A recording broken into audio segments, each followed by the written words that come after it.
구독, 좋아요, 멤버십 가입 부탁드립니다. 이게 지금 좀 변수로 좀 작용되고 있는 것 같습니다. 오늘은 지금 이 미국 대선이 지금 투표를 시작했죠. 그래서 가장 먼저 뉴햄프셔의 이 시골 마을 뭐 두 군데에서 좀 개표가 돼서 뭐 트럼프 대통령이 16대 10으로 이겼다 그러는데, 그거는 이제 2016년도의 대선 때도 거의 같은 결과가 나왔기 때문에 뭐 큰 의미는 없습니다. 2016년도하고 지금 거의 똑같이 나왔어요, 뉴햄프셔에서는. 근데 만약에 똑같이 나왔다는 얘기는 트럼프 대통령이 이긴다는 얘기죠. 똑같이 나온다는 얘기는. 근데 그게 뭐 16대 10이니까 뭐 26표 정도 개표가 됐으니까 의미는 없지만은, 지금 마지막까지도 여론조사에서 바이든이 거의 뭐 전국 득표율에서 뭐 7% 이긴다 뭐 어쩌고저쩌고 하는데, 우리 미디어치의 그 깐돌이 측이 올린 영상을 우리가 올렸는데, 이제 그걸 보시면 잘 정리가 돼 있는데, 미국 대선은 전체 표수로 당락을 결정하는 게 아니고 주마다 선거인단으로 다 결정나니까. 그러니까 무슨 인구가 어마어마하게 많은 캘리포니아 주라 하더라도 캘리포니아 주에서 바이든이 뭐 몇천만 표로 이겨봐야 선거인단은 55명. 물론 55명 엄청 많습니다. 그렇지만 인구에 비해서 많은 게 아니거든요. 그러니까 뉴욕주라든지 캘리포니아주라든지 워싱턴 DC라든지 미국 대도시에서는 죄다 바이든. 그러니까 한국도 지금 서울이 친문 좌익이 됐잖아요. 그러니까 미국이랑 똑같단 말이에요. 그래서 서울 수도권에서 친문 좌익이 이겨버리면은 사실은 호남에서 또 90% 먹어 들어가죠. 그러면 지금 우리의 선거 구도로는 친문 좌익을 이긴다는 게 이게 거의 불가능하게 돼 있단 말입니다. 그것 때문에 이 보수파리들이 이제 정권 찾아오는 거는 포기하고 다 슈퍼챗 터리로 지금 다 전락하는 건데, 미국은 선거 구조상 그게 아니란 말이에요. 대도시에서 다 쓸어가도 선거인단 제도로 해서 가지고 주마다 이겨버리면은 이길 수 있다. 그래서 트럼프 대통령이 전체 득표수에서 밀려도 뭐 이기는 데는 문제가 없다. 그래서 그 이른바 경합주라 그러죠. 경합주가 뭐 10개에서 뭐 4개 이렇게 왔다 갔다 하는데, 양쪽 다 선거인단을 뭐 한 200개씩 먹고 있는데, 그럼 나머지 중간에 있는 100개 선거인단을 누가 가져가냐. 그것만 보면 된다는 거거든요. 그래서 그 여론조사 관련해서 이제 전국 여론조사하고 있는 이 기존의 여론조사회사나 기존의 언론사들에 대해서는 샤이 트럼프, 그러니까 트럼프 지지층이 응답을 안 하고 있다라고 지금 분석들을 하는 거죠. 그렇게 해서 분석해서 얼마 없는 트럼프 우세 여론조사 결과를 발표하는 데가 얼마 없는데, 트라팔가 그룹이 지난번 대선 때와 똑같이 이번에도 경합주에서 트럼프가 이긴다는 여론조사를 지금 내고 있단 말이에요. 그래서 그 근거로 했을 때는 트럼프가 경합주에서 뭐 펜실베이니아나 플로리다나 경합주지만은 이 선거인단이 20개씩 이상 있는 좀 큰 주, 이런 데서 이겨서 한 300대 200 정도로 이긴다, 지금 그런 결론이 나오는 거거든요. 근데 그 여론조사대에서는요, 이번에 이 피플 파워들이 너무 크게 참패해서 좀 잊어버리는, 간과하는 게 있어요. 여론조사도 사실은 우리도 미국처럼 굉장히 이제 이 왜곡돼 있는 게 드러났거든요, 총선 때.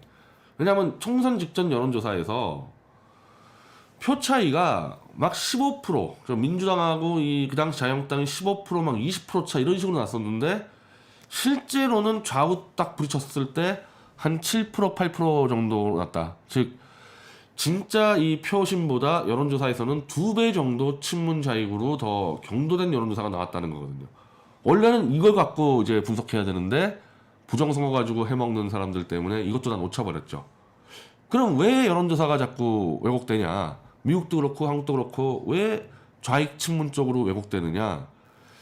저는 그냥 이거는 이번에 깐돌이 분석을 볼 때는, 미국에서는 트럼프를 지지한다 그러면 막 집단 다구리가 들어오는 그 분위기 때문에 이제 잘 숨긴다 그러는데, 저는 제가 이 체험하는 바로는 그거보다 더 큰 이유가 있는 것 같아요. 그러니까 이걸 우리가 분석을 해야 되는 거예요, 지금 정권 찾아오려면은.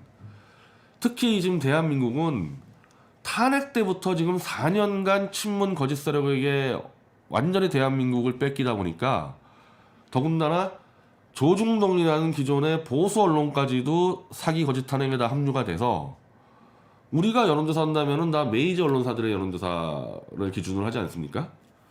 그래서 어디서 전화 왔을 때 뭐 문화일보입니다, 조선일보입니다, 아니면 뭐 갤럽입니다, 뭐 리얼미터입니다, 전화를 딱 받는 순간에 이 언론사든 여론조사든 이거 다 어차피 저 문재인 거짓 세력들에서 다 빠져나가 버렸다는 거예요. 표본에서.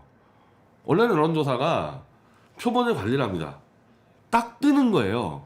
정확하게 의견을 이제 여론 대변할 수 있는. 근데 그 중에 10% 20%에 그러니까 이걸 제가 볼 때는 샤이 보수라. 그러니까 왜 제가 이 말씀드리냐면은 샤이 보수가 아니라 이것들은 아예 신뢰하면 안 돼. 여론조사나 이 언론사는. 대표적으로 저 같은 경우가 그래요. 저 같은 경우가 어디서 여론조사 딱 전화 오는 순간에 그냥 끊어버린단 말이거든요. 그러니까 샤이 보수가 아니라 저는 적극적인 보수층이 여론조사 표본에서 이탈했다고 저는 보거든요. 이게 한국도 그렇고 미국도 그렇고. 그러니까 주구장창 여론조사만 하면은 바이든이 이기는 걸로 나오고 이 한국 같은 경우도 문재인의 지지율이 절대 40% 이하로 안 떨어지는 게 한 20%가 빠져 있는 거죠. 그래서 그거는 몇 번에 좀 쟁점이 됐었어요. 그럼 지금 여론조사 한 사람들에게 물어본단 말이에요. 지난번 대선 때 너 누구 찍었냐? 그 문재인을 찍었다는 사람들이 훨씬 많아졌다. 실제로 문재인이 얼마 나왔죠? 40% 나왔나요? 그때? 근데 그게 지금 여론조사 답변한 사람들은 문재인 찍은 사람들이 60%가 넘어간단 말이죠. 그래서 그 여론조사 왜곡된 현상이 사실은 이 정치 현상도 같이 왜곡시켜버리는. 지금 미국에서는 바이든 대선으로 나와버리고 한국에서는 김종인이라는 희대의 이상한 사이비 같은 인물이 지금 야당 당수가 돼 있는 그런 꼴을 만들어냈다는 겁니다. 다만 제가 그때 얘기했듯이 여론조사가 왜곡이 돼도 그 한계가 있기 때문에 분명히 문재인 당이 앞서 있는 건 맞단 말이에요. 그래서 문재인 당이 이긴다고 제가 예측을 한 거고, 이 마치 미국의 경합주처럼 경기, 인천, 서울은 5,000표나 막 1,000표 정도 차이가 나더라도 약간만 앞서버리면은 전체를 다 먹어치우기 때문에 그 수도권에서만 이 야당이 아니죠. 문재인 당이 뭐 100석 이상 먹어버리면은 지금과 같이 엄청난 의석수 차이가 나는 거거든요. 그래서 부정선거도 아니라는 게 여기서 드러나는 거예요. 원래 그렇단 말이에요, 선거가. 수도권은 원래부터 5대5니까 거기서 6대4가 돼버리면은 60대 42석 되는 게 아니라 100대 10이 돼버린단 말이죠. 이런 이 검토와 한마디로 성찰적인 이 대안 제시를 위한 연구 작업이 총선 다음 날부터 부정선거 사기치는 자들 때문에 다 끝장이 나서 그나마 지금 미국은 트라팔가라든지 있고 수많은 미국의 이제 SNS 매체, 이 인터넷 매체들이 기존 언론들을 뚫고 나가서 지금 미국이 무너지는 걸 막고 있는데 한국과 미국의 차이는 한국에서는 오히려 기존 언론을 제압하고 능가해야 될 유튜버들이 기존 언론사보다 더 큰 사기를 치는, 보수 이름표 달고 더 큰 사기를 치고 있어서 이제 엄밀히 말하면은 믿고 갈 등대가 사라져버리는 사태가 벌어진 거죠. 한국은 뭐 거의 지금 앞길이 안 보이는 상태예요. 만약에 태블릿 PC 요것만 빼고 한번 보라 그러면요, 저만 해도 앞길이 안 보이거든요. 마지막 승부처가 요 태블릿 PC입니다. 요거예요. 요거 없으면 사실은 답이 안 나와요. 요걸로 가고 있는 건데, 이것마저도 친문 좌익보다도 보수파리들이 이걸 막고 죽이려고 더 거세게 지금 저항을 하고 있고, 이제 11월 5일 날부터 우리가 이제 쭉 뻗어나갈 거 아닙니까? 이 문제 가지고. 그때도 목숨 걸고 막을 자들은 보수파리들일 거라는 겁니다. 대표적으로 가세연하고 이범 라인들이에요. 자, 먼저